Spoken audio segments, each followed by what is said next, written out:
Hi guys, welcome back to the Bonser Musical Instruments shop. My name's John. I'm outside of my shop right now in my studio, and I wanted to talk a little bit about where I get some of the dimensions.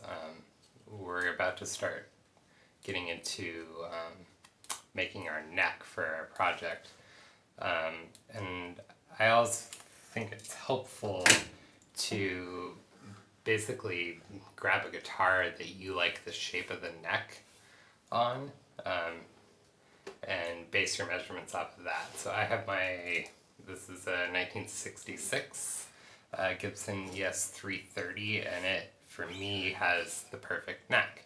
And so a lot of these measurements that I'm talking about throughout the video are taken straight off of this guitar's neck. So the nut width, the width of the 12th fret, and then also the thickness of the neck. Generally I measure it at the 1st and the 12th, and that allows me to figure the taper of the neck. And then later on we can actually use the shape of the back of the neck here with some templates, and basically make a replica of this neck, or at least use it as a starting point.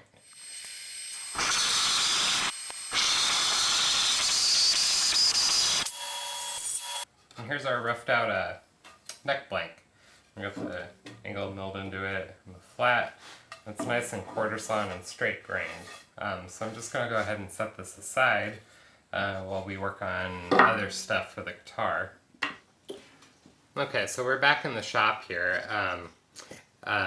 The last time we saw this neck blank, we were roughing it out, and it's been sitting in my shop for the past couple weeks, just sort of hanging out and acclimating. We want this to have an opportunity to move if it's going to, and we want it to do it now rather than later when it's in the guitar. It causes problems with bowing and, etc. So I've taken my measurements here from the Gibson 330.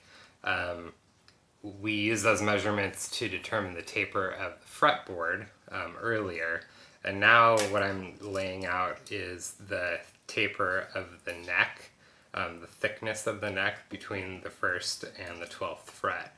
So I've given myself a couple marks, connected them with a straight edge, and then our next task is going to be planing this material in this area down to final thickness. So in order to plane this down to thickness, I've glued a shim at the 1st fret here. And so when I set this down on a flat surface, this line that's actually represents our taper is actually level with the table because of this shim. It gives us a good support, and it's the same measurement all the way down the board. Okay, so I've got my overarm router set up here, and I've placed the neck blank on a piece of MDF and glued it down just as a spacer. So this router bit is set so that it traces our taper line just perfectly. This shim kicks it up to set our angle.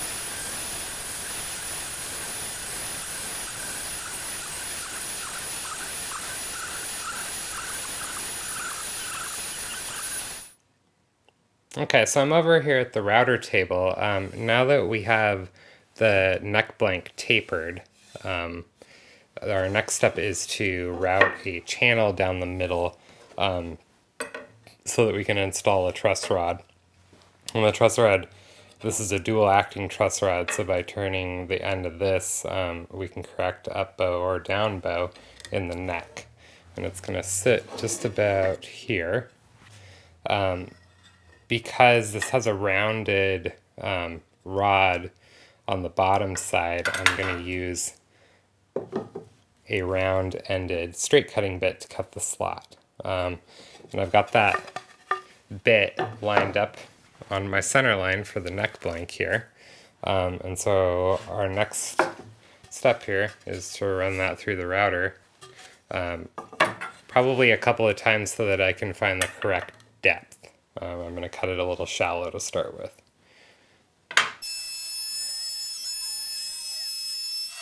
Okay, so we've got the truss rod slot routed here, and I went ahead and relieved a couple, like the first couple inches here, because it's actually gets bigger towards the end.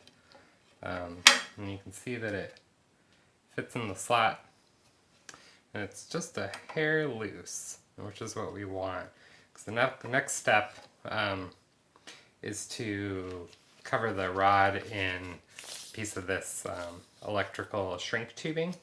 It keeps the rod from rattling in the slot. If we were to put this rod just straight into the neck and glue the fretboard on, there's a potential that that might rattle against itself as the vibrations of the guitar vibrate. And so this helps to prevent that.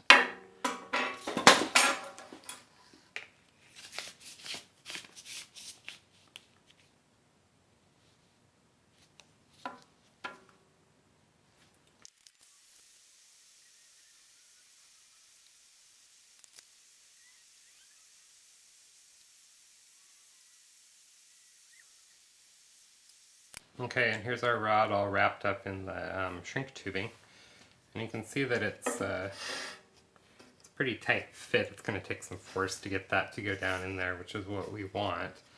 We want a nice snug fit so that we don't get any rattles. Okay, so now we got the truss rod pressed in there. You can see a little bit of the excess shrink tubing's kind of pooching out. The next step is just to take this nice sharp razor blade and go ahead and trim off the top piece of the shrink tubing. We don't need that shrink tubing in there. It's just excess. So.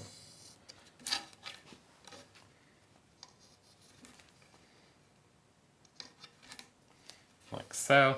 And then we can go back and whatever's not quite flush, we can go ahead and press just a little bit more to get everything nice and flat. So after installing our truss rod here, I went ahead and just added a little filler piece here and glued that in. Let it sit overnight and then planed it all flat again. And what I want to work on now is the headstock veneer. So this is a piece of maple. Gibson used to use holly. Holly's pretty hard to find, and I happen to have this laying around. It's going to serve the same purpose for us, and that is to, well, one, it strengthens the neck or the headstock a little bit. It also gives us something flat and smooth, non-porous wood to paint our headstock later on. We're going to paint it black, and this will take lacquer a little bit better than the open grain mahogany. So what I've done is I've given myself drilled a couple of locating holes here, and they fit these nails. And what we want to do is line this up right on the edge of where the nut is, because this has thickness to it. It's going to establish the headstock side of the nut slot. So this will hold it in place nice and square, although I will go ahead and check that with a square when we get the glue on there. And we want that to be nice and straight. And I'll also mention that I actually beveled this edge to match the headstock angle, so that once it's glued in place, that it will be a nice plumb face to the nut.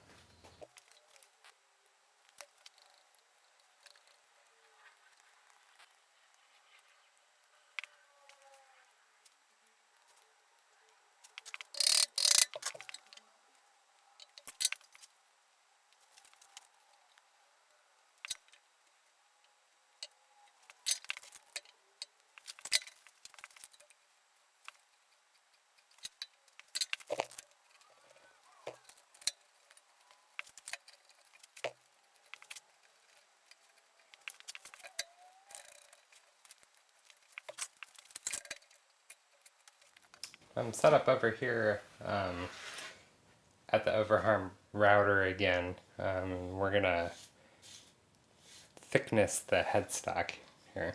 So I put a little shim in here to give us just a slight taper, about a 1/16 of an inch or so.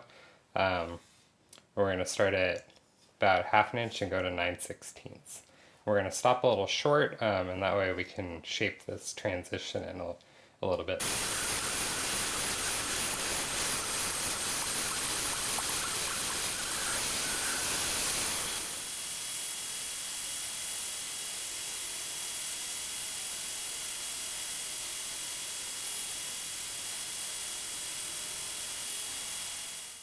Hey guys, thanks for watching.